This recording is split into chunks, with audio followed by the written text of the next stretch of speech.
بسم الله الرحمن الرحيم. وما اختلفتم فيه من شيء فحكمه إلى الله ذلكم الله ربي عليه توكلت وإليه أنيب فاطر السماوات والأرض جعل لكم من أنفسكم أزواجا ومن الأنعام أزواجا يذرأكم فيه ليس كمثله شيء وهو السميع البصير له مقاليد السماوات والأرض يبسط الرزق لمن يشاء ويقدر إنه بكل شيء عليم. السلام عليكم ورحمة الله وبركاته. ഖുർആൻ പദം 1682 ദിവസത്തിലേക്ക് എല്ലാവരെയും ഹാർദമായി സ്വാഗതം ചെയ്യുന്നു. വിശുദ്ധ ഖുർആനിലെ 42-ാമത്തെ അധ്യായമായ സൂറത്ത് ശൂറയിലെ 10 മുതൽ 12 വരെയുള്ള ആയത്തുകളാണ് ഇന്ന് പഠന വിധേയമാക്കുന്നത്. ക്ലാസ് ആരംഭിക്കുന്നതിനായി ആദരണീയനായ ഡോക്ടർ AI വിലായത്തുള്ള സാഹിബിനെ ക്ഷണിക്കുന്നു. അസ്സലാമു അലൈക്കും വറഹ്മത്തുള്ളാഹി വബറകാതുഹു. അഊദു ബില്ലാഹി മിനശ് ശൈത്വാനിർ റജീം. ബിസ്മില്ലാഹിർ റഹ്മാനിർ റഹീം. വമാ ഇഖ്തലഫ്തും ഫീഹി മിൻ ശൈഇൻ ഫഹുക്മുഹു ഇലല്ലാഹ് ദാലികുമുല്ലാഹു റബ്ബി അലൈഹി തവക്കൽതു വഇലൈഹി ഉനീബ് ഫാത്തിറുസ് സമാവാതി വൽ അർള് جعل لكم من أنفسكم أزواجا ومن الأنعام أزواجا يذرأكم فيه ليس كمثله شيء وهو السميع البصير له مقاليد السماوات والأرض يبسط الرزق لمن يشاء ويقدر إنه بكل شيء عليم.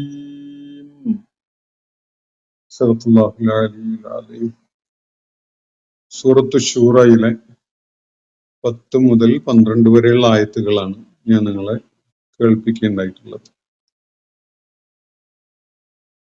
അള്ളാഹു മാത്രമാണ് നിങ്ങളുടെ ഔലിയ, നിങ്ങളുടെ വലിയ, നിങ്ങളുടെ സംരക്ഷകനും ചുമതല നിങ്ങളുടെ കാര്യത്തിൽ നിങ്ങളുടെ സുരക്ഷിതത്വം ഉറപ്പുവരുത്തുന്നവനും ആയിട്ട് ഉള്ളത് എന്നതാണ്. തൊട്ടു മുകളിൽ കഴിഞ്ഞ ദിവസം നമ്മൾ പഠന വിധേയമാക്കിയ ആയത്ത് അടിസ്ഥാനപരമായി പ്രതിപാദിക്കുന്നതായി നമ്മൾ കാണുകയുണ്ടായത്. ഫല്ലാഹു ഹുവൽ വലിയ്യു വഹുവ യുഹീൽ മൗത വഹുവ അലാ കുല്ലി ശൈഇൻ ഖദീർ. അല്ലാഹുവാണ് വലിയ്യ്, അവൻ മരിച്ചവരെ ജീവിപ്പിക്കുന്നു, എല്ലാറ്റിനും കഴിവുള്ളവനുമാകുന്നു. അള്ളാഹു അല്ലാതെ ആരെ തന്നെ ഔലിയ ആയിട്ട് ഇവര് സ്വീകരിക്കുന്നുണ്ടെങ്കിലും അവരൊന്നും തന്നെ ഫലത്തിൽ, പ്രയോഗത്തിൽ, യാഥാർത്ഥ്യത്തിൽ അവരുടെ വലിയ ആവുന്നില്ല. വലിയ ആവാനുള്ള യോഗ്യതയുള്ളത്, അതിനുള്ള കഴിവുള്ളത്, അതിനുള്ള സാധ്യതയുള്ളത് അള്ളാഹുവിന് മാത്രമാണ്. വേറെ ആരെ പരാമർശിച്ചുകൊണ്ടും തങ്ങളുടെ വലിയാണ്, തങ്ങളുടെ രക്ഷകനാണ് എന്ന നിലക്ക് ആരെങ്കിലും പറയുന്നുണ്ടെങ്കിൽ അത് അവരുടെ അധരങ്ങൾ കൊണ്ടുള്ള വെറും ഉരുവിടൽ മാത്രമാണ്. അത് യാഥാർത്ഥ്യമാവുകയില്ല. അവരൊരു പേര് വിളിക്കുന്നു എന്നേ ഉള്ളൂ, അതൊരിക്കലും സത്യമാവുകയില്ല. കാരണം ജീവിപ്പിക്കുകയും മരിപ്പിക്കുകയും ഒക്കെ ചെയ്യുന്നത് അള്ളാഹുവാണ്. മരിച്ചവരെ ജീവിപ്പിക്കുന്നതും അവൻ തന്നെയാണ്. എന്തിനും കഴിവുള്ളവൻ, ഏത് സംഗതിക്കും ഖുദ്റത്തുള്ളവൻ അള്ളാഹുവാണ്. ഈ കാര്യമാണ് കഴിഞ്ഞ ദിവസം നമ്മൾ പഠന വിധേയമാക്കിയ ആയത്തുകളുടെ അവസാന ഭാഗത്ത് ഊന്നിപ്പറഞ്ഞ കാര്യം. യഥാർത്ഥത്തിൽ ആളുകൾ വ്യത്യസ്തമായ വഴികൾ തിരഞ്ഞെടുക്കുകയും വ്യത്യസ്തമായ അല്ലെങ്കിൽ ഭിന്നമായ അഭിപ്രായമുള്ളവരായി മാറുകയൊക്കെ ചെയ്യുന്നത് അള്ളാഹു അവർക്ക് അതിനുള്ള സ്വാതന്ത്ര്യം നൽകിയത് കൊണ്ടാണ്. അതിനുള്ള സ്വതന്ത്രമായൊരു പ്രകൃതം അവർക്ക് നൽകപ്പെട്ടത് കൊണ്ടാണ് അവരങ്ങനെ വ്യത്യസ്തമായ വഴികൾ തിരഞ്ഞെടുക്കുന്നത്. അള്ളാഹു ഉദ്ദേശിച്ചിട്ടുണ്ടായിരുന്നെങ്കിൽ എല്ലാവരെയും തന്നെ ഒരൊറ്റ ഉമ്മത്തായി, ഒരേ രീതിയിൽ ചിന്തിക്കുന്ന, ഒരേ ദിശയിൽ സഞ്ചരിക്കുന്ന, ഒരേ ജീവിത സരണി പിന്തുടരുന്നവരാക്കി അവരെ രൂപകൽപ്പന ചെയ്യുമായിരുന്നു. പക്ഷെ അള്ളാഹു അങ്ങനെ ഉദ്ദേശിച്ചിട്ടില്ല. അള്ളാഹു ഉദ്ദേശിച്ചത് അള്ളാഹു നൽകിയ സ്വാതന്ത്ര്യം പ്രയോജനപ്പെടുത്തിക്കൊണ്ട് അവന്റെ ആയാത്തുകളെ മുൻനിർത്തിക്കൊണ്ട് സത്യമാർഗം കണ്ടെത്തി അത് പിൻപറ്റുന്ന ആളുകൾ ആര്, അതിന് കൂട്ടാക്കാത്തവരാര് എന്ന വിധത്തില് ഒരു വേർതിരിവ് ഉണ്ടായി വരുന്നതാണ് അള്ളാഹു ലക്ഷ്യം വെക്കുന്നത്. അതുകൊണ്ട് തന്നെ എല്ലാവരെയും ഒരേ ദിശയിൽ സഞ്ചരിക്കുന്നവരാക്കുക എന്നത് അള്ളാഹു ലക്ഷ്യമിടുന്ന കാര്യമേ അല്ല എന്നതാണ് ഇവിടെ വ്യക്തമാക്കപ്പെട്ടിട്ടുള്ളത്. മനുഷ്യർക്കിടയിൽ ഈ സ്വാതന്ത്ര്യം നൽകപ്പെട്ടത് കാരണമായി, ഈ സ്വതന്ത്ര പ്രകൃതം ഉള്ളത് കാരണമായി പല വിധത്തിലുള്ള ഭിന്നതകളും ഉണ്ടാകും. വ്യത്യസ്തമായ അഭിപ്രായങ്ങൾ രൂപപ്പെട്ടു വരും. ചിലരതില് സത്യസന്ധത കാണിച്ചുകൊണ്ടുള്ള നിലപാടാണ് സ്വീകരിക്കുക. മറ്റു ചിലർ യാതൊരുവിധ സത്യസന്ധതയും ഇല്ലാതെ പല താല്പര്യങ്ങളുടെയും ആളുകളായിക്കൊണ്ടാണ് നിലപാടുകൾ സ്വീകരിക്കുക. ആളുകളുടെ പ്രതിബദ്ധത എന്തിനോടാണ് എന്നതിനെ ആശ്രയിച്ചായിരിക്കും അവരുടെ തീരുമാനങ്ങളൊക്കെ ഉണ്ടായി വരുന്നതിന് സാഹചര്യം ഒരുങ്ങുക. അപ്പൊ ഇന്ന് ഞാൻ നിങ്ങളെ കേൾപ്പിച്ച 10 മുതൽ 12 വരെയുള്ള ആയത്തുകളുടെ തുടക്കത്തില് അള്ളാഹു കഴിഞ്ഞ ദിവസം നമ്മൾ പരാമർശിച്ച കാര്യങ്ങളുമായി അവസാനത്തെ ആയത്തില് പരാമർശിച്ച അള്ളാഹുവാണ് വലിയ എന്ന, അള്ളാഹു മാത്രമാണ് വലിയ എന്ന ഒരു സംഗതിയെ ഊന്നിക്കൊണ്ട് അതിന്റെ തുടർച്ചയായിട്ടാണ് ഇന്ന് ഞാൻ നിങ്ങളെ കേൾപ്പിച്ച ആയത്തുകളിൽ കാര്യങ്ങൾ പ്രതിപാദിക്കപ്പെടുന്നത് എന്ന് കാണാൻ കഴിയും. വമഖ്തലഫ്തും, അങ്ങനെയാണ് ഈ ഭാഗം തുടങ്ങുന്നത്. വമഖ്തലഫ്തും ഫീഹി മിൻ ശൈഇൻ ഫഹുക്മുഹു ഇലല്ലാഹ്. നിങ്ങൾ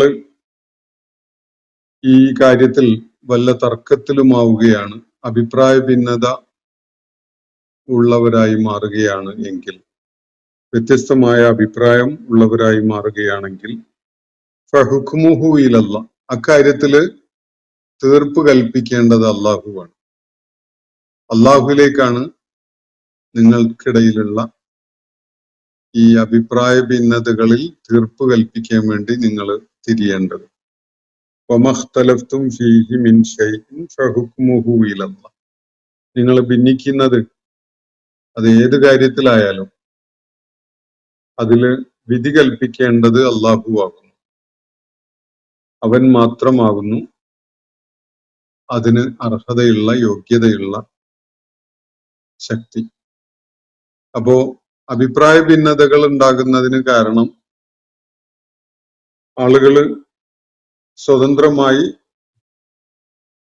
തീരുമാനങ്ങൾ എടുക്കാനുള്ള ഒരു പ്രകൃതം നൽകപ്പെട്ടത് കൊണ്ടാണ്. അത് പ്രയോജനപ്പെടുത്തുമ്പോൾ ചിലര് സത്യസന്ധമായ നിലപാടുകൾ സ്വീകരിക്കുന്നു. അവര് ഹഖിന്റെ മാർഗത്തില് ഹഖിനെ അടിസ്ഥാനപ്പെടുത്തിക്കൊണ്ടുള്ള തീരുമാനങ്ങളിലേക്ക് എത്തും.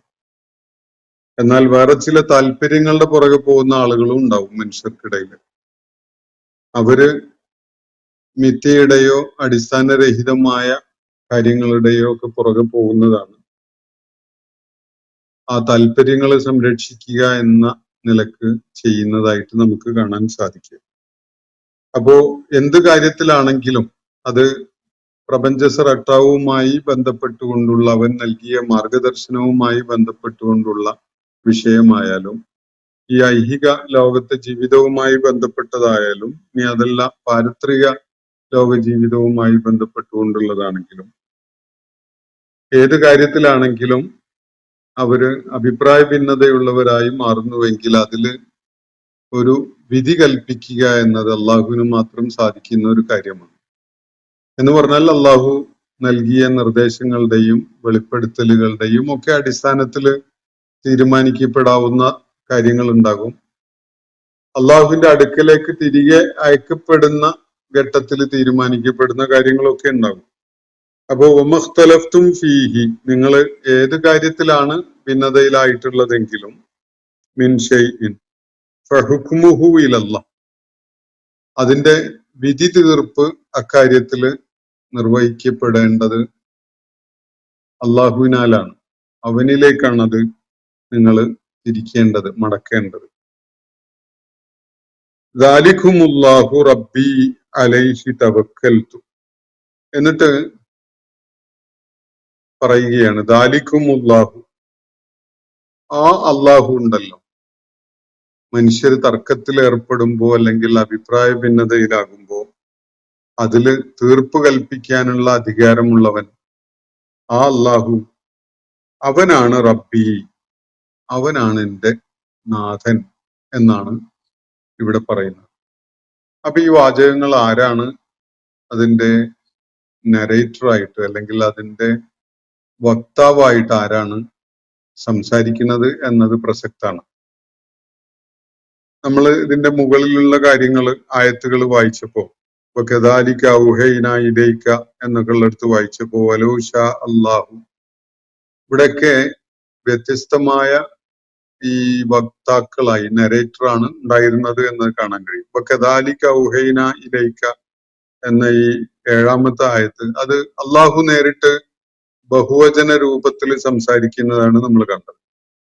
8ാമത്തെ ആയത്തിൽ വലൗ ശാ അല്ലാഹു ലജഅലഹും ഉമ്മത്തൻ വാഹിദത്തൻ എന്ന് പറഞ്ഞെടുത്ത് അള്ളാഹു തേർഡ് പേഴ്സണിൽ അള്ളാഹു ഉദ്ദേശിച്ചിരുന്നുവെങ്കിൽ എന്ന് തേർഡ് പേഴ്സണിലാണ് സംസാരിക്കുന്നത് നമ്മൾ കാണുന്നത്.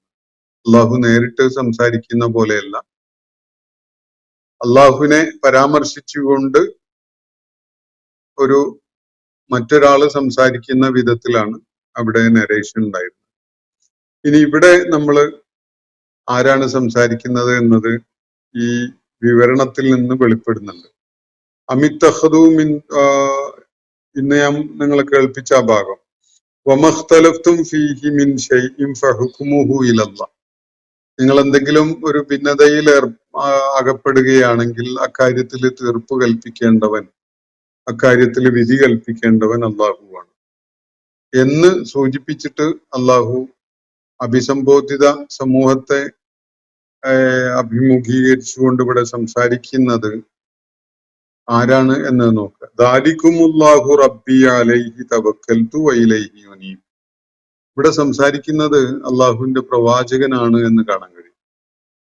നബി സല്ലല്ലാഹു അലൈഹി വസല്ലമയോട് ഇങ്ങനെ പറയാൻ വേണ്ടി പറയുന്ന ശൈലിയിൽ വിശുദ്ധ ഖുർആനിൽ പലയിടത്തും നമ്മൾ ഖുൽ എന്ന് പറഞ്ഞുകൊണ്ട് തുടങ്ങുന്ന കാണാൻ കഴിയും. ഖുൽ ഹുവല്ലാഹു അഹദ്, അങ്ങനെ പലയിടങ്ങളിലും അള്ളാഹു നബി സല്ലല്ലാഹു അലൈഹി വസല്ലമക്ക് നിർദ്ദേശം നൽകുന്ന, പറയുക, പ്രഖ്യാപിക്കുക, അല്ലെങ്കിൽ അവരെ കേൾപ്പിക്കുക എന്നൊക്കെ പറഞ്ഞുകൊണ്ട് നബിയോട് നിർദ്ദേശിക്കുന്നത് കാണാൻ കഴിയും. പക്ഷെ ഇവിടെ അങ്ങനെ ഒരു നിർദ്ദേശവും ഇല്ലാതെ തന്നെ നബി സല്ലല്ലാഹു അലൈഹി വസല്ലം സംസാരിക്കുന്ന വിധത്തിലാണ് ഈ 2-3 ആയത്തുകൾ രൂപകൽപ്പന ചെയ്യപ്പെട്ടിട്ടുള്ളത് എന്നതാണ് വളരെ ശ്രദ്ധേയമായൊരു കാര്യം. വിശുദ്ധ ഖുർആന്റെ അത്യസാധാരണമായ ഒരു ശൈലീപരമായ ഒരു പ്രത്യേകതയാണിത്.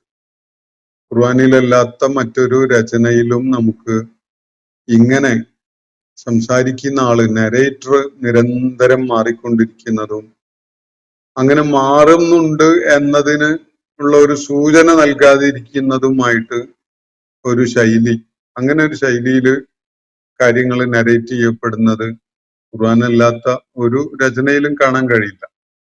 ഒരു 10-75 കൊല്ലം മുമ്പ് ലോകത്ത് പ്രചാരം നേടിയ ഒരു ആഖ്യാന ശൈലി, പ്രത്യേകിച്ച് നോവലുകളുടെ രചനയിലൊക്കെ ഈ ഖുർആന്റെ ശൈലിയെ അനുകരിച്ചുകൊണ്ടുള്ള ഒരു ശൈലി നിലവിൽ വന്നിട്ടുണ്ടായിരുന്നു. അത് ഖുർആന്റെ അവതരണമൊക്കെ കഴിഞ്ഞ ഒരു 10-13 നൂറ്റാണ്ടുകളിലേറെ പിന്നിട്ടതിന് ശേഷമാണ്. പക്ഷെ അത് തന്നെ ഏറ്റവും വലിയ പരാജയമായിട്ടാണ് കലാശിച്ചത്. സംഗതി തുടക്കത്തിൽ വലിയ അംഗീകാരവും ആളുകള് വലിയ പ്രശംസയൊക്കെ ചൊരിഞ്ഞുകൊണ്ടാണ് ആ ശൈലിയെ സ്വീകരിച്ചതെങ്കിലും ആ സംഗതി അങ്ങേയറ്റം ദുർഗ്രാഹ്യതയുള്ളതായിട്ടാണ് അനുഭവപ്പെടുകയുണ്ടായത്. വിശദീകരണമായിട്ടുള്ള ധാരാളം കമന്ററീസ് ഒക്കെ ഉണ്ടായാലല്ലാതെ മനസ്സിലാവുകയില്ലാത്ത ഒരു ആഖ്യാന ശൈലിയായിട്ട് അത് മാറി. അവസാനം അത് കമ്പോളത്തില് ആർക്കും വേണ്ടാത്ത രചനകളായിട്ട് മാറി എന്നതാണ് അതിന്റെ സമീപകാല ചരിത്രം നമുക്ക് വെളിപ്പെടുത്തി തരുന്ന കാര്യം. അപ്പൊ ഇവിടെ അള്ളാഹു നബി സല്ലല്ലാഹു അലൈഹി വസല്ലം സംസാരിക്കുന്ന വിധത്തിലാണ് ഈ ആയത്തുകൾ. ഖുർആന്റെ അനുവാചകരോടായിട്ട് നബി സല്ലല്ലാഹു അലൈഹി വസല്ലം സംസാരിക്കുന്ന ഒരു ശൈലിയിലാണ്. നിങ്ങൾ എന്ത് ഭിന്നതയിലാണ് അകപ്പെടുന്നതെങ്കിലും അക്കാര്യത്തില് ഫഹുക്മുഹു ഇലല്ലാഹ്, അക്കാര്യത്തിൽ തീർപ്പ് കൽപ്പിക്കേണ്ടവൻ അള്ളാഹുവാണ് എന്ന് പറഞ്ഞു വെച്ചതിന് ശേഷം പ്രവാചകൻ നേരിട്ട് സംസാരിക്കുകയാണ്. ദാലികുമുല്ലാഹു റബ്ബി, ഇതാകുന്നു കൂട്ടരെ ഇതാകുന്നു എന്റെ നാഥനായ അള്ളാഹു എന്ന് പറഞ്ഞുകൊണ്ടാണ്. ദാലിക്കും എന്നുള്ളത് അറബിയിലെ വിശേഷിച്ച് വിശുദ്ധ ഖുർആനിൽ മാത്രം ഉപയോഗത്തിലുള്ള ഒരു പ്രയോഗമാണ്. ദാലിക എന്ന് പറഞ്ഞാൽ ഇത്, അത് എന്നൊക്കെയുള്ള അർത്ഥത്തില് അതിന്റെ നിയർനെസ്സും ക്ലോസ്നെസ്സും ഒക്കെ അനുസരിച്ച് ചെറിയ അർത്ഥവ്യത്യാസമൊക്കെ കൽപ്പിക്കപ്പെടും. അപ്പോ അങ്ങനെയുള്ള ഒരു പദമാണ്. ഡെമോൺസ്ട്രേറ്റീവ് പ്രോനൗൺ എന്ന നിലക്ക് പറയും. ഇംഗ്ലീഷിൽ അങ്ങനെയാണ് അതിനെ സൂചിപ്പിക്കുക. അപ്പോ പക്ഷെ അതിനോട് കും എന്ന പദം ചേർത്ത് വരുമ്പോ നിങ്ങളുടെ എന്നൊരർത്ഥം കൂടി അതിനോട് ആഡ് ചെയ്യപ്പെടുന്നുണ്ട്. പക്ഷെ അത് ഒരു സംസാരത്തിന്റെ ആളുകളങ്ങ് ചേർത്ത് നിർത്തുന്ന ഒരു വളരെ ഇന്റിമേറ്റ് ടേംസിൽ അവരോട് സംസാരിക്കുന്ന ഒരു രീതിയാണ്. അങ്ങനെ ഒരു ശൈലി ഖുർആൻ ആവിഷ്കരിച്ച് നടപ്പിലാക്കിയതാണ്. സാധാരണ അറബി രചനകളിലൊന്നും ഇങ്ങനെ ദാലിക്കും എന്ന രൂപത്തിലൊന്നും കാണൂല. അത് ഖുർആന്റെ മാത്രം ഒരു പ്രത്യേകതയാണ്. അപ്പോ പറയുന്ന കാര്യം ഇതാണ്, ദാലിക്കുമുല്ലാഹു റബ്ബി, ഇതാണ് നിങ്ങൾ മനസ്സിലാക്കുന്ന അല്ലെങ്കിൽ നിങ്ങൾ മനസ്സിലാക്കേണ്ട അള്ളാഹു എന്റെ റബ്ബ്, എന്റെ നാഥനായ അള്ളാഹു എന്നാണ് ഇവിടെ നബി സല്ലല്ലാഹു അലൈഹി വസല്ലം വിശുദ്ധ ഖുർആന്റെ അനുവാചകരോടായിട്ട് പറയുന്നത്. അങ്ങനെ ഈ പറയുന്നത് നരേറ്റർ നബി സല്ലല്ലാഹു അലൈഹി വസല്ലം ആണ് എന്ന് നമ്മൾ മനസ്സിലാക്കുന്നില്ലെങ്കിൽ ഈ കാര്യം വിശദീകരണം നൽകുക എന്നത് കുറച്ച് പ്രയാസകരമായിട്ട് അനുഭവപ്പെടും. അത് ഒന്നുകിൽ ഈ ഖുർആൻ പാരായണം ചെയ്യുന്ന ഒരാൾ പറയുന്ന പോലെ ഇതാവാം, അല്ലെങ്കിൽ അത് ആദ്യമായിട്ട് പാരായണം ചെയ്യാൻ നിർദ്ദേശിക്കപ്പെട്ട പ്രവാചകൻ നബി സല്ലല്ലാഹു അലൈഹി വസല്ലം പറയുന്ന ഒരു രീതിയിൽ നമുക്കതിനെ മനസ്സിലാക്കാം. ഇതാണ് കൂട്ടരെ ഞാൻ നിങ്ങൾക്ക് പരിചയപ്പെടുത്തി തരുന്ന അള്ളാഹു എന്റെ റബ്ബ്. ദാലിക്കും എന്നത് അങ്ങനെയൊക്കെയാണ് നമുക്ക് മനസ്സിലാക്കാൻ കഴിയുക. ദാലിക്കും, ഇതാണ് ഞാൻ നിങ്ങളോട് പരാമർശിച്ചിരുന്ന, സൂചിപ്പിച്ചിരുന്ന, നിങ്ങൾക്ക് പരിചയപ്പെടുത്തി തന്നിരുന്ന അള്ളാഹു. ദാലിക്കും അള്ളാഹു, ഇതാണ് അള്ളാഹു എന്റെ റബ്ബ്. റബ്ബി അലൈഹി തവക്കൽതു വഇലൈഹി ഉനീബ്, അവനിലാണ് ഞാൻ സകലതും ഭരമേൽപ്പിച്ചിട്ടുള്ളത്, ഞാൻ മുഴുവനും അവനിൽ ഭരമേൽപ്പിച്ചിരിക്കുന്നു. വഇലൈഹി ഉനീബ്, അവനിലേക്കാണ് ഞാൻ നിരന്തരം മടങ്ങിക്കൊണ്ടിരിക്കുന്നത്. ഇപ്പൊ രണ്ട് വ്യത്യസ്ത ടെൻസുകളിലായിട്ടാണ് ഈ രണ്ട് പദങ്ങൾ ഉപയോഗിക്കപ്പെട്ടതെന്ന് കാണാൻ കഴിയും. തവക്കൽതു എന്നത് ഫിഅ്ൽ മാദിയാണ്, പിന്നിട്ട കാലത്തെ കാര്യം പറയുന്ന ഒരു പ്രയോഗമാണ്, പാസ്റ്റ് ടെൻസ് ആണ്. ഉനീബു എന്ന് പറയുന്നത് ഫിഅ്ൽ മുദാരിയാണ്, പ്രസന്റ് ടെൻസ് ഫോമാണ്. അത് ഫ്യൂച്ചറിന്റെ കൂടി സൂചനയുള്ള ഒരു രൂപമാണ് അറബിയിൽ. അപ്പോ ഇവിടെ പറയുന്നത് ഇതാണ് കൂട്ടരെ ഞാൻ നിങ്ങൾക്ക് പരിചയപ്പെടുത്തി തന്ന, അല്ലെങ്കിൽ നിങ്ങളോട് പരാമർശിച്ചു കൊണ്ടിരിക്കുന്ന അള്ളാഹു എന്റെ റബ്ബ്. ആ റബ്ബിന്റെ പ്രത്യേകതയാണ് മുകളിൽ വിവരിക്കപ്പെട്ടിട്ടുള്ളത്. അവനിലേക്കാണ് നിങ്ങൾ എന്ത് ഭിന്നതയുണ്ടെങ്കിലും കാര്യങ്ങളെ മടക്കേണ്ടത്. അവനാണ് അതിൽ വിധി തീർപ്പ് നൽകുന്നത്. ഏത് വിഷയത്തിലാണെങ്കിലും അന്തിമമായി വിധി തീർപ്പ് നൽകുന്നത് അള്ളാഹുവാണ്. ആ അള്ളാഹുവാണ് ഞാൻ നിങ്ങളോട് ഇപ്പോ ഇതുവരെ പരാമർശിച്ചു കൊണ്ടിരുന്ന, നിങ്ങൾക്ക് പരിചയപ്പെടുത്തിക്കൊണ്ടിരുന്ന അള്ളാഹു എന്റെ റബ്ബ്. അലൈഹി തവക്കൽതു, അവനിലാണ് ഞാൻ സകലതും പരമേൽപ്പിച്ചിരിക്കുന്നത്. ഈ അവനിൽ ഞാൻ സകലതും പരമേൽപ്പിച്ചിരിക്കുന്നു എന്ന് പറയുന്നത് എല്ലാ ഫേസസ് ഓഫ് ടൈമിലേക്കുമായിട്ടാണുള്ള ഈ പദം സൂചന നൽകുന്നത്. എൻ്റെ പിന്നിട്ട കാലത്തൊക്കെയും ഞാൻ തവക്കല് ചെയ്തിരുന്നത് അവനിലാണ്. ഇപ്പോ ഞാൻ തവക്കല് ചെയ്യുന്നത് അവനെയാണ്. ഇനിയുള്ള നാളുകളിലും അവൻ തന്നെയാണ് ഞാൻ തവക്കൽ ചെയ്യാൻ വേണ്ടി പരിഗണിക്കുന്നത്. ഈ മൂന്ന് കാര്യങ്ങളും അടങ്ങിയ രീതിയിലാണ് അവനിലാണ് ഞാൻ തവക്കൽ ചെയ്തിട്ടുള്ളത് എന്ന് പറയുമ്പോൾ അത് നൽകുന്ന സൂചന. എനിക്ക് അവനല്ലാതെ തവക്കൽ ചെയ്യാനായിട്ട് മറ്റാരുമില്ല. ഞാൻ സകലതും പരമേൽപ്പിച്ചിരിക്കുന്നത് അള്ളാഹുവിലാണ്. നേരത്തെ അങ്ങനെയാണ്, ഇപ്പോഴങ്ങനെയാണ്, ഇനിയും അങ്ങനെ തന്നെ ആയിരിക്കും. എന്നാൽ വഇലൈഹി ഉനീബ്, അവനിലേക്കാണ് ഞാൻ മടങ്ങുന്നത്. അത് പ്രസന്റ് ടെൻസിലാണ് പറയുന്നത്. അവനിലേക്ക് ഞാൻ മടങ്ങിക്കൊണ്ടിരിക്കുന്നു, നിരന്തരമായി ആവർത്തിച്ച് ഇനിയും അവനിലേക്ക് ഞാൻ മടങ്ങിക്കൊണ്ടേയിരിക്കും എന്നാണ്. അപ്പോ ഏത് കാര്യത്തിലും എന്ത് വിഷയം ഉണ്ടാകുമ്പോഴും, എന്ത് പ്രതിസന്ധി നേരിടേണ്ടി വരുമ്പോഴും, എന്ത് പ്രയാസം അനുഭവിക്കേണ്ടി വരുമ്പോഴും ഒക്കെ ഞാൻ അത് അവനിലേക്കാണ് മടക്കുന്നത്. ഞാൻ തന്നെയും തിരികെ പോകാനുള്ളത് അവനിലേക്കാണ്, അവന്റെ അടുക്കലേക്കാണ്. ഈ കാര്യങ്ങളൊക്കെ അടങ്ങിയിട്ടുണ്ട് വൈലൈഹി ഉനീബ് എന്ന് പറയുന്നത്. ഞാൻ എൻ്റെ പ്രശ്നങ്ങളെ, വിഷമങ്ങളെ, പ്രയാസങ്ങളെ തിരിച്ചു വിടുന്നത്, അത് സംബന്ധമായ എൻ്റെ അവലാദികളെ ബോധിപ്പിക്കുന്നത് അവനെയാണ്. അതേപോലെ ഞാൻ തന്നെയും സ്വയം തിരിച്ചു പോകാനിരിക്കുന്നത് അവനിലേക്കാണ്. തുടങ്ങിയിട്ടുള്ള ആശയങ്ങളൊക്കെ ഈ വൈലൈഹി ഉനീബ് എന്ന് പറഞ്ഞതിൽ അടങ്ങിയിരിക്കുന്നു എന്ന് കാണാൻ കഴിയും. ഫാത്തിറുസ് സമാവാത്തി വൽ അർദ്, ആ അള്ളാഹു, ഞാൻ നിങ്ങളോട് ഏതൊരു അള്ളാഹുവിനെ കുറിച്ചാണോ എന്റെ റബ്ബ് എന്ന നിലക്ക് പരിചയപ്പെടുത്തി സംസാരിച്ചിട്ടുള്ളത്, അവൻ ഫാത്തിറുസ് സമാവാത്തി വൽ അർദ്, ഈ വാനഭുവനങ്ങളുടെ സ്രഷ്ടാവാണ്. അവനാണ് ആകാശങ്ങളെയും ഭൂമിയെയും രൂപകൽപ്പന ചെയ്ത് സൃഷ്ടിച്ചിട്ടുള്ളത്. ഫാത്തിറുസ് സമാവാത്തി വൽ അർദ്, സ്രഷ്ടാവ് എന്ന കാര്യം സൂചിപ്പിക്കാൻ വേണ്ടി വിശുദ്ധ ഖുർആനിൽ അള്ളാഹുവിനെ പരാമർശിക്കുന്ന ധാരാളം പദങ്ങൾ കാണാൻ കഴിയും. ഖാലിഖ് എന്ന് പറയുന്നു ചിലയിടത്ത്, ബദീഅ എന്ന് ചിലയിടത്ത് പറയുന്ന കാണാം. ഇവിടെ ഫാത്തിർ എന്നാണ് പറയുന്നത്. വ്യത്യസ്തമായ ചെറിയ ചെറിയ വ്യത്യാസങ്ങൾ ഇവ തമ്മിലൊക്കെ ഉണ്ട്. ബദീഅ എന്ന് പറഞ്ഞാല് ഒരു മാതൃകയും ഇല്ലാത്ത അവസ്ഥയിൽ, ഒരു ഒന്നിനെയും മോഡലാക്കി കാണാതെ എക്സ്ക്ലൂസീവായിട്ട് സ്വന്തം നിലക്ക് ആശയവും രൂപവും ഒക്കെ നൽകി വികസിപ്പിച്ചുണ്ടാക്കുന്നതിനാണ് ബദീഅ എന്ന് പറയുന്നത്. ബദീഅ എന്നാണ് വളരെ കോമൺ ആയിട്ട് ഉപയോഗത്തിലുള്ള ബിദ്അത്ത് എന്നൊക്കെയുള്ള പദം വരുന്നത്. ആദ്യമായി ഉണ്ടാക്കിയ ഒരു സംഗതി നടപ്പിലാക്കുന്നതിനാണല്ലോ ബിദ്അത്ത് എന്ന് പറയുന്നത്. മുൻ മാതൃകയില്ലാത്ത, അല്ലെങ്കിൽ പ്രവാചകന്മാര് മാതൃക സെറ്റ് ചെയ്തിട്ടില്ലാത്ത ഒരു സംഗതി ഉണ്ടാക്കി നടപ്പിലാക്കുന്നതിനാണ് ബിദ്അത്ത് എന്ന് പറയുക. അങ്ങനെ ഒരു സംഗതി.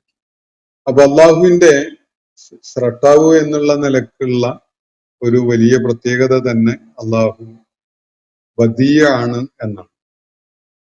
വേറെ ഒരു മാതൃകയും കണ്ടുകൊണ്ട് അതുപോലെ ഉണ്ടാക്കിയതല്ല അള്ളാഹു ഒന്നും തന്നെ. ബദീഉസ് സമാവാത്തി വൽ അർദ്. അതുപോലെ ഇവിടെ ഫാത്തിർ എന്നാണ്. ഫാത്തിർ എന്നുള്ള സാധാരണഗതിയിൽ ഖാലിഖ് എന്നതിന് ഒരു സിനണിമായിട്ട്, ഒരു പര്യായ പദമായിട്ടാണ് മനസ്സിലാക്കപ്പെടാറുള്ളത്. അപ്പൊ ഫാത്തിറുസ് സമാവാത്തി വൽ അർദ്, ആകാശങ്ങളെയും ഭൂമിയെയും രൂപകൽപ്പന ചെയ്തുണ്ടാക്കിയവനാണ് അള്ളാഹു. അതിന്റെ പ്രകൃതം നൽകുന്നവൻ എന്നാണ് യഥാർത്ഥത്തിൽ ആ വാക്ക് നൽകുന്ന ഒരു അടിസ്ഥാനപരമായ സൂചന. ആകാശവും ഭൂമിയും ഒക്കെ അതിന് നൽകപ്പെട്ടിരിക്കുന്ന പ്രത്യേകമായ പ്രകൃതത്തോടുകൂടി അവയെ യുണീക്നെസ് ഉള്ള വിധത്തിൽ സൃഷ്ടിച്ചവൻ. ജാലലക്കും മിൻ അൻഫുസിക്കും അസ്വാജ, അവന്റെ സൃഷ്ടി വൈഭവത്തിന്റെ ഒരു തലം ആണ് പിന്നീട് അള്ളാഹുവിടെ സൂചിപ്പിക്കുന്നത്. ജാലലക്കും മിൻ അൻഫുസിക്കും അസ്വാജ, നിങ്ങളിൽ നിന്ന് തന്നെ നിങ്ങൾക്കുള്ള ഇണകളെ അവൻ സൃഷ്ടിക്കുകയുണ്ടായി. ജാലലക്കും മിൻ അൻഫുസിക്കും, നിങ്ങൾ ഓരോരുത്തരിൽ നിന്നുമായിട്ട് നിങ്ങളുടെ ഇണകളെ അവൻ സൃഷ്ടിച്ചിരിക്കുന്നു. എന്ന് പറഞ്ഞാൽ നിങ്ങൾക്കുള്ള ഇണകളായിട്ട് അള്ളാഹു വേറൊരു സ്പീഷീസിനെ അല്ല, മറ്റൊരു ജീവി വർഗത്തെ അല്ല തന്നിരിക്കുന്നത്. നിങ്ങളുടെ ഇണകളായിട്ട് നിങ്ങളുടെ തന്നെ ഇടയിൽ നിന്ന്, നിങ്ങളിൽ നിന്ന് തന്നെയായിട്ട് അവൻ രൂപകൽപ്പന ചെയ്തിട്ടാണ് നിങ്ങളുടെ ഇണകളെ ഉണ്ടാക്കിയിരിക്കുന്നത്. ജാലലക്കും മിൻ അംഫുസിക്കും അസ്വാജ, നിങ്ങളിൽ നിന്ന് തന്നെ നിങ്ങൾക്കുള്ള അസ്വാജിനെയും അവൻ ഉണ്ടാക്കിയിരിക്കുന്നു. അത് വേറൊരു ജീവി വർഗമല്ല. ആണിനെ സംബന്ധിച്ചിടത്തോളം പെണ്ണുങ്ങള് വേറൊരു ജീവി വർഗമല്ല, നിങ്ങളിൽ തന്നെ പെട്ട, നിങ്ങളിൽ നിന്ന് തന്നെയുള്ള ഒരു കൂട്ടരാണ്. പെണ്ണിനെ സംബന്ധിച്ചിടത്തോളം ആണുങ്ങളും അതുപോലെ വേറൊരു ജീവി വർഗമല്ല. പെണ്ണുങ്ങൾ ഏത് വർഗത്തിലാണോ പെടുന്നത് ആ വർഗത്തിൽ തന്നെ പെട്ടവരാണ് ആണുങ്ങളും. അപ്പൊ അങ്ങനെയാണ് അള്ളാഹു നിങ്ങൾക്ക് ഇണകളെ ഉണ്ടാക്കിയിട്ടുള്ളത്. അത് അള്ളാഹുവിന്റെ സൃഷ്ടി വൈഭവത്തിന്റെ വളരെ ശ്രദ്ധേയമായ ഒരു തലമാണ്, ഒരു പ്രത്യേകതയാണ്. വമിനൽ അൻആമി അസ്വാജ, അത് അതുപോലെ തന്നെ മൃഗങ്ങളിൽ, കന്നുകാലികളിൽ അവൻ ഇണകളെ രൂപകൽപ്പന ചെയ്തിട്ടുണ്ട്. അപ്പോ കന്നുകാലി ഇനത്തിൽ പെടുന്ന ഓരോന്നിനും അതേ വർഗത്തിൽപ്പെട്ട ഇണകളെയാണ് അള്ളാഹു രൂപകൽപ്പന ചെയ്തിട്ടുള്ളത്. വേറെ ഏതെങ്കിലും സ്പീഷീസിൽപ്പെട്ട ഒന്നിനെ ഇണയാക്കി കൊടുക്കുകയല്ല ചെയ്തിട്ടുള്ളത്. വമിനൽ അൻആമി അസ്വാജ.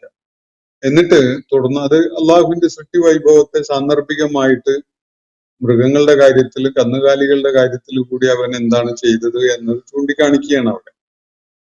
അതിനെ തുടർന്ന് വീണ്ടും മനുഷ്യന്റെ സൃഷ്ടിപ്പിനെ തന്നെയാണ് പരാമർശിക്കുന്നത്. അവിടെ മുകളിൽ പറഞ്ഞല്ലോ, ജഅലലക്കും മിൻ അൻഫുസിക്കും അസ്വാജ എന്ന് പറഞ്ഞതിന്റെ തുടർച്ചയായിട്ട് യദ്റഉകും ഫീഹി, അവൻ നിങ്ങളെ അവിടെ വ്യാപിപ്പിക്കുകയാണ്. യദ്റഉകും, യദ്റഉകും എന്ന് പറഞ്ഞ ദറഅ എന്നതിന്റെ ഒരു മുദാരി രൂപമാണ്, പ്രസന്റ് ടെൻസ് രൂപമാണ് യദ്റഉ എന്നുള്ളത്. അതിന്റെ അർത്ഥം സൃഷ്ടിച്ചു, അതുപോലെ ലഭ്യമാക്കി, ഉണ്ടാക്കി, അല്ലെങ്കിൽ അബ്ദ എന്ന് പറഞ്ഞാൽ യുണീക്ക്നെസ്സോടുകൂടി, വളരെ വ്യത്യസ്തതയോടുകൂടി രൂപകൽപ്പന ചെയ്തു, അതുപോലെ ബസ്സ, വ്യാപിപ്പിച്ചു എന്നൊക്കെയാണ് അർത്ഥം. ഈ യദ്റഉ എന്ന പദം നൽകുന്ന അർത്ഥം അതാണ്. അപ്പൊ യദ്റഉക്കും, അവൻ നിങ്ങളെ വ്യാപിപ്പിക്കുകയുണ്ടായി, നിങ്ങളെ പെറ്റുപെരുകാൻ, നിങ്ങളുടെ വംശവർദ്ധനവ് ഉണ്ടാവാൻ അവന് സാഹചര്യം ഒരുക്കി എന്നാണ് സൂചിപ്പിക്കുന്നത്. ഫീഹി, അത് ഭൂമിയെ സൂചിപ്പിച്ചുകൊണ്ട്, അല്ലെങ്കിൽ ആ ഇടത്തില് എന്ന കാര്യം സൂചിപ്പിച്ചുകൊണ്ടാണ് പറയുന്നത്. അപ്പോ യദ്റഉകും ഫീഹി. അപ്പൊ ഇതാണ് അള്ളാഹു സ്രഷ്ടാവ് എന്ന നിലയ്ക്ക് അള്ളാഹുവിനെ പ്രത്യേകമായി നിങ്ങൾ അടിവരയിട്ട് മനസ്സിലാക്കേണ്ട ഒരു കാര്യം എന്ന നിലക്ക് അള്ളാഹു സൂചിപ്പിക്കുകയാണ്. ഒരിക്കൽ സൃഷ്ടിച്ചു എന്ന് മാത്രമല്ല, ആ സൃഷ്ടിപ്പ് അതിനൊരു നൈരന്തര്യം നൽകുന്ന വിധത്തില് ആണിന് പെണ്ണ് ഇണയായിട്ട്, പെണ്ണിന് ആണ് ഇണയായിട്ടാണ് അള്ളാഹു ഒരേ വർഗത്തിൽപ്പെട്ടവരായിട്ട് സൃഷ്ടിച്ചിട്ടുള്ളത്. എന്നിട്ട് പിന്നെ അവൻ നിങ്ങളുടെ പെരുകലിന് സാഹചര്യം ഒരുക്കി എന്നാണ് പറയുന്നത്. യദ്റഉകും ഫീഹി, ആ ഒരു റിലേഷൻഷിപ്പിൽ നിങ്ങൾ വംശവർദ്ധനവ് ഉണ്ടാവും, നിങ്ങളുടെ കാര്യത്തിൽ വംശവർദ്ധനവ് ഉണ്ടാവുകയുണ്ടായി, നിങ്ങൾ വ്യാപിച്ചു, ഭൂതലമാകെ നിങ്ങൾ വംശം പെരുകി ഉണ്ടായി. എന്നിട്ട് അള്ളാഹു പറയാണ്, ലൈസ കമിസ്ലിഹി ഷൈഉൻ, അവന്റെ ഉപമ പോലെ, അവന്റെ ഉദാഹരണം പോലെ മറ്റൊന്നുമില്ല കേട്ടോ. ലൈസ കമിസ്ലിഹി ഷൈഉൻ, ലൈസ മിസ്ലിഹി ഷൈഉൻ എന്ന് പറഞ്ഞാൽ തന്നെ ധാരാളമാണ്. പക്ഷെ അള്ളാഹു ഒരു ഊന്നലോട് കൂടി ക എന്ന പദം കൂടി അതിനോട് ചേർത്തിരിക്കുകയാണ്. ക എന്ന് പറഞ്ഞാലും മിസ്ൽ എന്ന് പറഞ്ഞാലും ഒക്കെ ആശയപരമായിട്ട് ഇന്നതുപോലെ എന്നുള്ള അർത്ഥമാണുള്ളത്. അപ്പൊ അവനെ പോലെ, അവന്റെ മാതൃക പോലെ മറ്റൊന്നില്ല കേട്ടോ എന്നാണ് തുടർന്ന് അള്ളാഹു പറയുന്നത്. ലൈസ കമിസ്ലിഹി ഷൈഉൻ, ഇവിടെ അവന്റെ മാതൃക പോലെ അല്ലെങ്കിൽ അവന്റെ ഉദാഹരണം പോലെ എന്ന ഒരു അല്പം ഇൻഡയറക്റ്റ് ആയ രീതിയിലാണ് പറഞ്ഞിരിക്കുന്നത്. അവനെ പോലെ മറ്റൊന്നുമില്ല എന്ന് പറഞ്ഞാൽ മതിയാകും, പക്ഷെ ഇവിടെ അങ്ങനെയല്ല പറഞ്ഞിരിക്കുന്നത്. അത് അള്ളാഹുവിനെ പോലെ മറ്റൊന്നുണ്ടാവുക എന്നത് പോയിട്ട് അള്ളാഹുവിന്റെ ഒരു ഉദാഹരണമായിട്ട് നമ്മൾ കാണിക്കുന്നതിനെ പോലെ മറ്റൊന്നുണ്ടാവുകയില്ല എന്നുപോലും സൂചിപ്പിക്കുന്ന വിധത്തിലാണ് ആ പ്രയോഗം. അപ്പൊ അവനെ പോലെ അല്ലെങ്കിൽ അവന്റെ ഉദാഹരണം പോലെയായി മറ്റൊന്നില്ല കേട്ടോ എന്നാണ് ഇവിടെ വ്യക്തമാക്കപ്പെട്ടിരിക്കുന്നത്. അപ്പൊ അള്ളാഹു യുനീക്കാണ്, അവന്റെ പ്രത്യേകതകളാണ് ഇവിടെ വിവരിക്കപ്പെട്ടിട്ടുള്ളത്. നിങ്ങൾ അഭിപ്രായ ഭിന്നതകളിലാവുന്ന വിഷയങ്ങളൊക്കെയും അടക്കപ്പെടുന്നത് അവന്റെ അടുക്കലേക്കാണ്. അവനാണ് മരിച്ചവരെ ജീവിപ്പിക്കുന്നത്, എന്തിനും കഴിവുള്ളവൻ അവനാണ്. ആ അവനുണ്ടല്ലോ, ആ അള്ളാഹു ഉണ്ടല്ലോ, അവനെ കുറിച്ചാണ് ഞാൻ നിങ്ങളോട് ഇതുവരെ പറഞ്ഞുകൊണ്ടിരുന്നത്. ആ അള്ളാഹുവാണ് എന്റെ റബ്ബ്, അവനിലാണ് ഞാൻ സകലതും വരമേൽപ്പിച്ചിരിക്കുന്നത്, അവനിലേക്കാണ് ഞാൻ ആവർത്തിച്ച് മടങ്ങുകയും ചെയ്യുന്നത്. അവനാണ് ആകാശങ്ങളുടെയും ഭൂമിയുടെയും സ്രഷ്ടാവ്.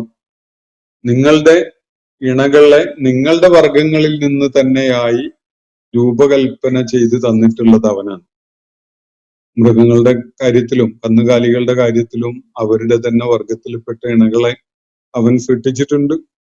അങ്ങനെ ആ പ്രക്രിയയിലൂടെ അവൻ നിങ്ങളെ വ്യാപിപ്പിക്കുകയുണ്ടായി, നിങ്ങൾക്ക് വംശവർദ്ധനമുണ്ടാക്കി. അവനെപ്പോലെ അവന്റെ ഉപമയോട് ചേർത്തു വെക്കാൻ പറ്റുന്നതായി യാതൊന്നും ഇല്ല കേട്ടോ. അപ്പൊ അള്ളാഹു ഒരു മോഡലാണ്, ആ മോഡലിൽ വേറെ ഒരു പ്രോഡക്റ്റ് ഇല്ല. ഇതാണ് പറയുന്ന കാര്യം. മസൽ എന്ന പദത്തിന് അതിന്റെ വേറൊരു ഫോമായിട്ട് ഇംഗ്ലീഷിൽ വന്ന വാക്കാണ് മോഡൽ എന്നത്.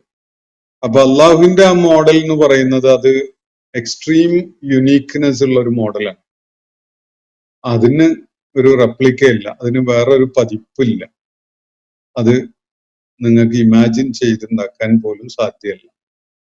നിങ്ങളുടെ ഇമാജിനേഷനിൽ പോലും അള്ളാഹുവിനൊരു റെപ്ലിക്ക ഉണ്ടാക്കുക എന്നത് സാധ്യമല്ല. അവന്റെ ആ മോഡൽ, അതിന് അതുപോലെ മറ്റൊന്നില്ല എന്നാണ് ഇവിടെ വ്യക്തമാക്കപ്പെടുന്നത്. വഹുവ സമീഉൽ ബസീർ, അവൻ എല്ലാം കേൾക്കുന്നവനാണ്, സർവ ശ്രോതാവാണ്. ഇങ്ങനെ മലയാളത്തിലൊരു പ്രയോഗം അത്ര കോമൺ അല്ല, പക്ഷെ ഉപയോഗിച്ച് കാണുന്നുണ്ട്. സർവശ്രോതാവ്, എല്ലാം കേൾക്കുന്നവനാണ്. അതുപോലെ അൽ ബസീർ, സർവ ദ്രാഷ്ടാവുമാണ്, എല്ലാം കാണുന്നവനുമാണ്. അള്ളാഹുവിന്റെ ഒരു പ്രത്യേകത അതാണ്. അവന്റെ കേൾവിയിൽ നിന്നും കാഴ്ചയിൽ നിന്നും രക്ഷപ്പെടുന്ന യാതൊന്നുമില്ല.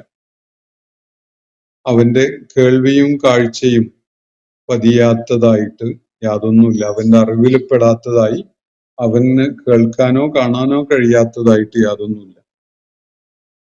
അവൻ എല്ലാം കേൾക്കുന്നവനും എല്ലാം കാണുന്നവനുമാണ്. എന്നിട്ട് അള്ളാഹു പറയുകയാണ്, ലഹു മഖാലിദുസ് സമാവാതി വൽ അർദ്, ആകാശഭൂമികളുടെ ഖജനാവുകളുടെ താക്കോലുകള് അവന്റേതാണ്, അവന്റെ കയ്യിലാണ്. എന്ന് പറഞ്ഞാൽ ആകാശഭൂമികളിലെ വിഭവങ്ങളുടെ നിയന്ത്രണം സമ്പൂർണമായിട്ടും അള്ളാഹുവിന്റെ കരങ്ങളിലാണ്. ലഹു മഖാലീദ്, മഖാലീദ് എന്നത് മിഖ്ലാദ് എന്നതിന്റെ ബഹുവചനാണ്.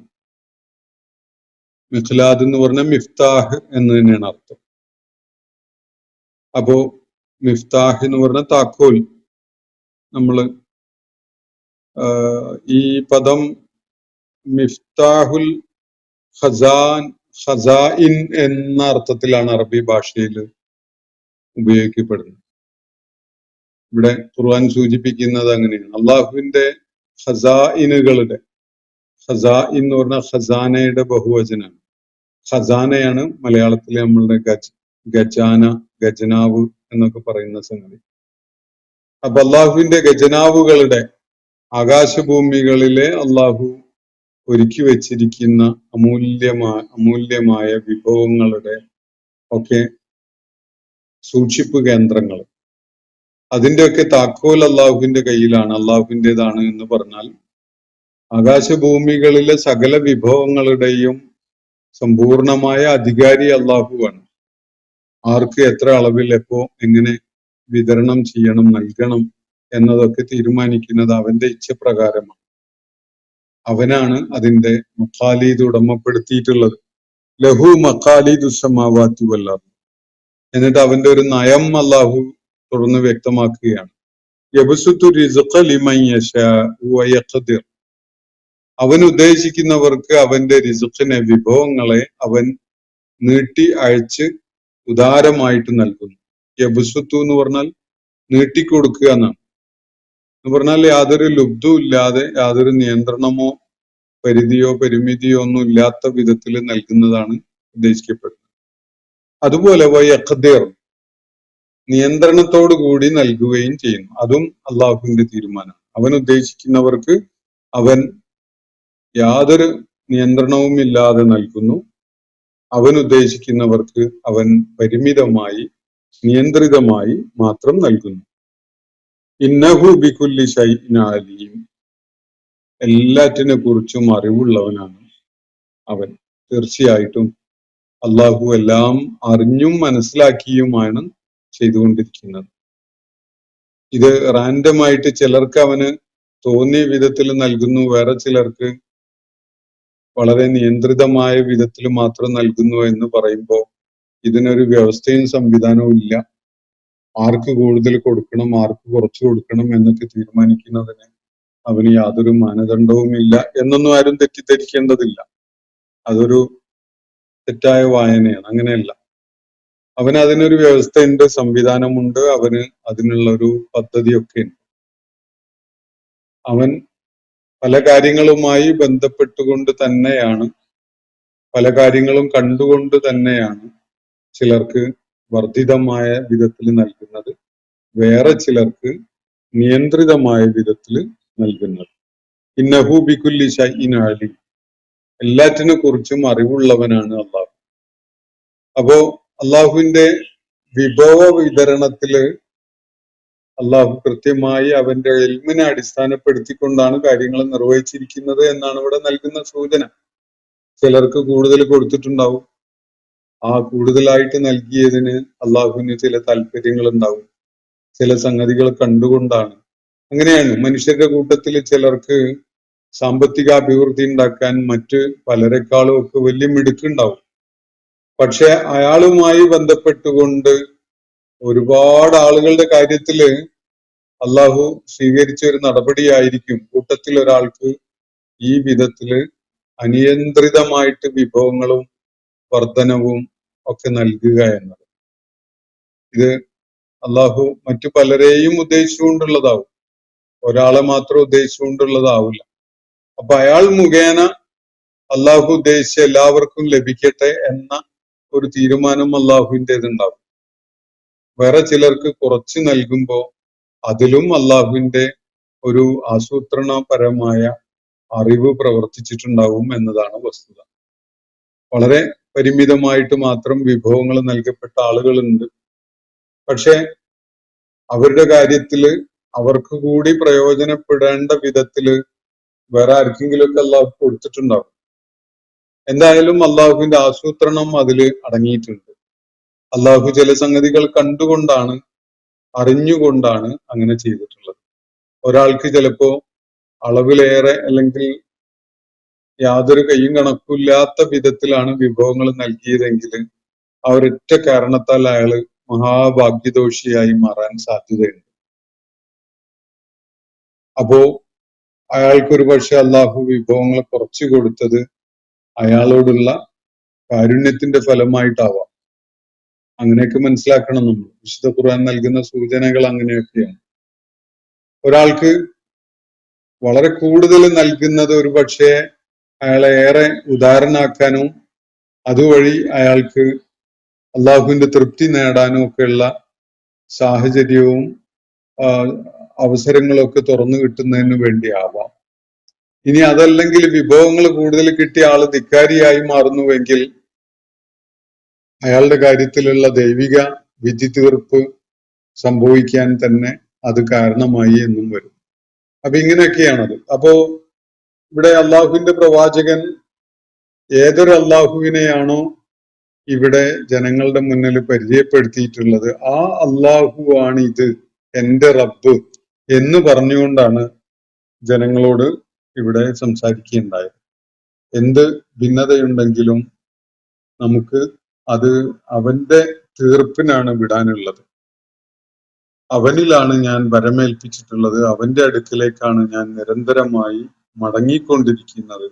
അവനാണ് ആകാശങ്ങളുടെയും ഭൂമിയുടെയും സ്രഷ്ടാവ്. നിങ്ങളിൽ നിങ്ങളുടെ തന്നെ വർഗത്തിൽപ്പെട്ട ഇണകളെ നിങ്ങൾക്കായി ഒരുക്കി തന്നത് അവനാണ്. മൃഗങ്ങളിൽ കന്നുകാലികളിലുമുണ്ട് അങ്ങനെയുള്ള ഒരു സംവിധാനം. എന്നിട്ട് ആ ഒരു സംവിധാനം മുഖേന അവൻ നിങ്ങളെ വ്യാപിപ്പിക്കുകയുണ്ടായി ഭൂമുഖത്ത്. അവന്റെ മോഡല് പോലെ മറ്റൊന്നില്ല കേട്ടോ. അവന്റെ ഉദാഹരണം പോലെയായി മറ്റൊന്നും കാണാൻ സാധ്യമല്ല. എല്ലാം കേൾക്കുകയും കാണുകയും ചെയ്യുന്നവനാണ് അവൻ. ആകാശഭൂമികളുടെ വിഭവ സ്രോതസ്സുകളുടെ താക്കോലുകൾ അവന്റെ കയ്യിലാണ്. അവനാണ് അവന്റെ ഇച്ഛപ്രകാരം ചിലർക്ക് കൂടുതലായിട്ട് വിഭവങ്ങൾ നൽകുന്നത്, വേറെ ചിലർക്ക് പരിമിതമായിട്ട് നൽകുന്നതും അവനാണ്. ഇന്നഹു ബികുല്ലി ശൈഇൻ അലീം. എല്ലാം അറിയുന്നവനാണ്, എല്ലാറ്റിനെ കുറിച്ചും അറിവുള്ളവനാണ് അള്ളാഹു. അതുകൊണ്ട് അള്ളാഹുവിന്റെ ആസൂത്രണത്തിലോ അള്ളാഹു കാര്യങ്ങൾ നടപ്പിലാക്കിയ രീതിയിലോ നിങ്ങൾ അപാകതകള് കാണാൻ ശ്രമിച്ചത് കൊണ്ട് കാര്യമില്ല. നിങ്ങളുടെ കണ്ണും കാതും എത്താത്ത, നിങ്ങൾക്ക് പ്രത്യക്ഷത്തിൽ ഉൾക്കൊള്ളാൻ കഴിയാത്ത വിധത്തില് സകല സംഗതികളെയും കണ്ടും മനസ്സിലാക്കിയും അള്ളാഹു നടപ്പിലാക്കിയ കാര്യങ്ങളാണിത്. അത് അള്ളാഹുവിന്റെ ആസൂത്രണവും അള്ളാഹുവിന്റെ ജ്ഞാനവും ഒക്കെ അടിസ്ഥാനപ്പെടുത്തിക്കൊണ്ടുള്ളതാണ് എന്നാണ് ഇവിടെ നൽകപ്പെട്ടിരിക്കുന്ന സൂചന. ഇന്നത്തെ സെഷൻ ഞാനിവിടെ അവസാനിപ്പിക്കുകയാണ്. വാഖിർ ദഅ്വാന അനിൽ ഹംദുലില്ലാഹി റബ്ബിൽ ആലമീൻ. അസ്സലാമു അലൈക്കും വറഹ്മത്തുള്ളാഹി വബറകാതുഹു. ഇന്നത്തെ ഖുർആൻ പദം ഇവിടെ സമാപിക്കുന്നു. ഖുർആൻ പഠനത്തിൽ പങ്കെടുത്ത എല്ലാവർക്കും അല്ലാഹു അർഹമായ പ്രതിഫലം നൽകി അനുഗ്രഹിക്കട്ടെ. വആഖിർ ദഅ്വാന അനിൽ ഹംദുലില്ലാഹി റബ്ബിൽ ആലമീൻ. അസ്സലാമു അലൈക്കും വറഹ്മത്തുള്ളാഹി വബറകാതുഹു.